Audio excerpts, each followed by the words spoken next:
आज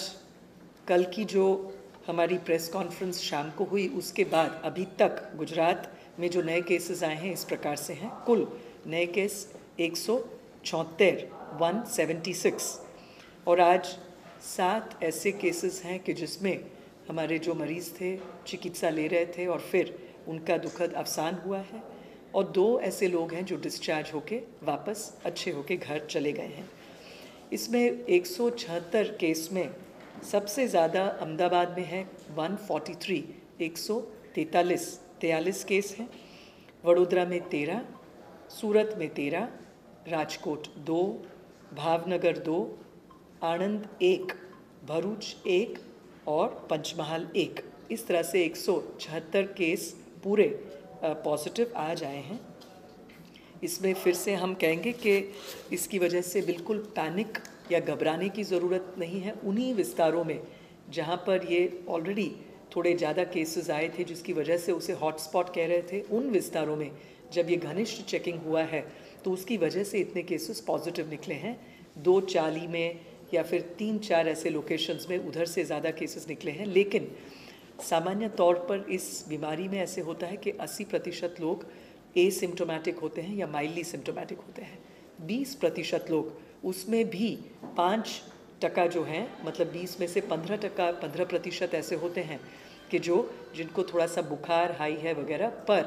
5% ऐसे होते हैं जो क्रिटिकल यानी कि वेंटिलेटरी केयर ICU में जिनको रखना पड़ता है। इस तरह से आज जो मृत्यु भी हुए हैं उसमें देखा जाए तो अहमदाबाद के 4 महिलाएं हैं, सभी 50, 60,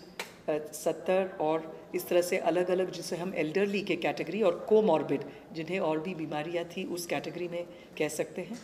और वैसे ही सूरत की एक महिला, अरवली की एक महिला जो UN मेहता में हार्ट प्रॉब्लम से आई थी और कोविड का भी टेस्ट किया, वो पॉजिटिव आई थी। और वैसे ही वडोदरा के एक पुरुष जो SSG हॉस्पिटल में 60 वर्ष के थे। इस तरह से हैं जो लोग डिस्चार्ज होके घर वापस चले गए हैं। 2 हैं ऐसे, राजकोट एक 39 वर्ष के एक पुरुष 39 और एक 34 वर्ष के पुरुष गांधीनगर से, GMERS गांधीनगर से अच्छे होके वापस गए हैं।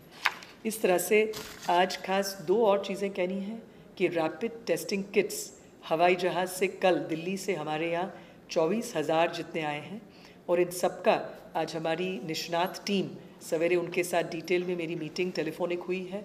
और इसका टेस्टिंग भी ये लोग अब करेंगे, कैलिब्रेशन करेंगे। और आज 1 बजे से बाईसैक के द्वारा, सैटकॉम के द्वारा हमारे पूरे राज्य के जो दोपहर के टाइम में health workers, female health workers और जो लैब टेक्नीशियंस हैं, और उसके साथ हमारे मेडिकल ऑफिसर्स और आशाज, इन सबको भी एक ट्रेनिंग दी जाएगी। और उसके अलावा आज खास ये भी एक बात कहनी है मुझे कि प्लाज्मा ट्रांसफ्यूशन के लिए भी कल हमारे माननीय मुख्यमंत्री श्री ने वहाँ यूनियन हेल्थ मिनिस्टर साहब के साथ भी इसकी बात की, और उसके 2-3 बार फॉलोअप से कल देर रात तक हमें वहाँ से जो भारत के जो drug controller general of India हैं श्री सोमानी साहब, उनका भी फ़ोन आया है। उन्होंने भी एक मौखिक परमिशन दे दी है, और ये प्रोसेस अब हमारे जो सिविल हॉस्पिटल और जो हमारे कोशिया जी जो हैं ड्रग FDCA के कमिश्नर, और इसमें निधि भटनागर जी जो माइक्रोबायोलॉजी टीम के साथ जुड़ी हुई हैं, और इस पूरी टीम के साथ SVP के डॉक्टर भी हैं, और हमारे सिविल हॉस्पिटल अहमदाबाद के भी इंटेंसिव केयर के जो डॉक्टर्स हैं, ये सब आज इसका कैसे प्रोटोकॉल वगैरह बना के, हमारी इच्छा है और हमारा अनुमान है कि आज दिन दरमियान ये प्लाज्मा ट्रांसफ्यूशन अपने यहाँ ट्राई कर पाएंगे सफलतापूर्वक, ऐसे हमारी इच्छा है। सबसे अनुरोध करेंगे कि जितना बन सके लॉकडाउन और सोशल डिस्टेंसिंग का बिल्कुल स्ट्रिक्टली आपको अनुपालन करना है, और अपनी इम्यूनिटी बढ़ाने के लिए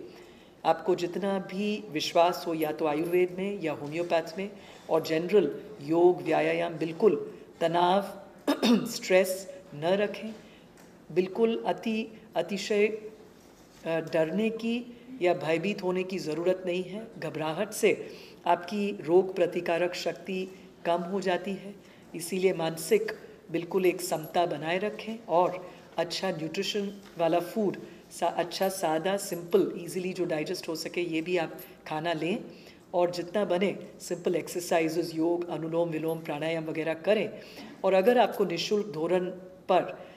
आयुर्वेद दवाई जो हम इम्यूनिटी बूस्ट करने के लिए देते हैं, अगर ज़रूरी हो तो हमारे नज़दीक के नज़दीक, आपके घर के नज़दीक के नज़दीक जो हमारे आयुर्वेद के दवाखाने हैं, डिस्पेंसरीज़ हैं, ये वैसे ही होम्योपैथी के भी जो डिस्पेंसरीज़ हैं उसका आप संपर्क कर सकते हैं और वहाँ से दवाई भी आप ले सकते हैं। और जितने भी घर में बुज़ुर्ग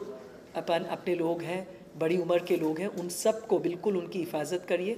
क्योंकि अगर देखा जाता है कि अभी जो गंभीर और मृत्यु वाले भी जो केसेस आ रहे हैं उसमें अनफॉर्चुनेटली ये दिखने को मिल रहा है कि जितने लोगों की उम्र बड़ी है और साथ में अगर वो कोमॉर्बिड हैं तो ऐसे केसेस भी थोड़ा उनका एक डेंजर लेवल ज़्यादा रहता है। और वैसे ही उम्र कम हो लेकिन ये जो अन्य बीमारियां जैसे बीपी, डायबिटीज़, स्ट्रोक, हार्ट के प्रॉब्लम्स हैं तो उनको और भी ज़्यादा केयरफुल रहना है, ये हमारी अनुरोध है। और सबसे अहम चीज़ एक भी कहना चाहेंगे आप सबसे कि एक आरोग्य सेतु नाम का जो ऐप है अपने फ़ोन्स पर, मोबाइल्स पर आप सब डाउनलोड कर लीजिए। ये अगर आप डाउनलोड करेंगे तो अगर आपके नज़दीक कोई भी कोविड पॉजिटिव का केस आए तो उस पर बीप होने लगेगा। तो इस तरह से आप बिल्कुल अपने आप को अच्छी तरह से सुरक्षित रख सकते हैं। अगर आपको हमारा ये वीडियो पसंद आया है तो इसे लाइक और शेयर करना मत भूलिएगा। बिना ब्रेक वीडियो देखने के लिए आप हमारे तक ऐप को भी डाउनलोड कर सकते हैं। नमस्कार।